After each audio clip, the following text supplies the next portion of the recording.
guys. Na-print ko na. Lalagyan natin ng photo tab. So, since hindi kasha, hindi sila magka-size. Yan, hindi sila magka-size ng photo tab. I need to cut the last part.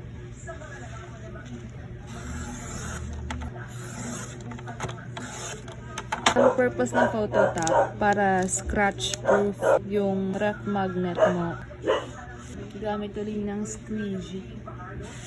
At parang walang bubbles.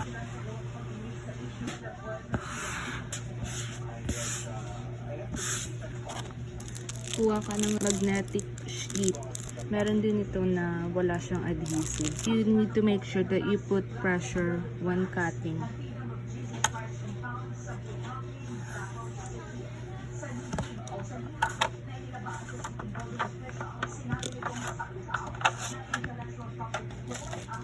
Ito na siya. Tapos, we need to peel. Dito na part, kinakabahan ako kasi both may adhesive. So, may adhesive na yung magnetic sheet. Tapos, meron din tong adhesive kasi sticker. So, we need to be careful. I'm scared. Dapat hindi ka magkamali kasi pag nadikit na and then hindi tama yung pagkakapwesto, epis ka na.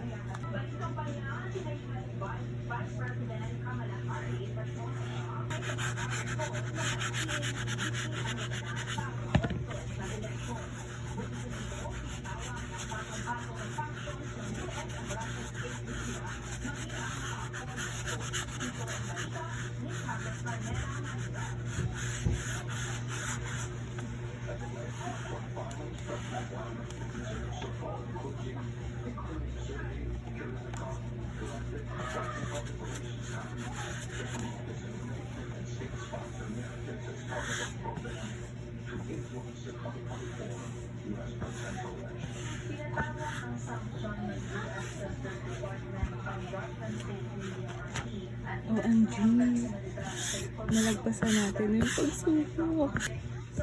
Ayan guys, so perfect. But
this is for packaging.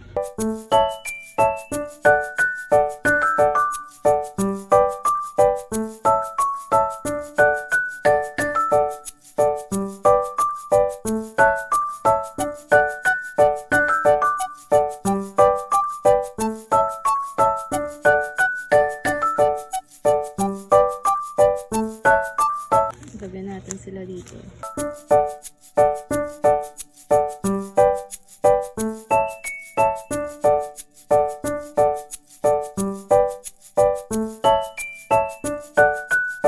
So packaging pa lang to. Ito yung mga ref magnet. Ayan sila.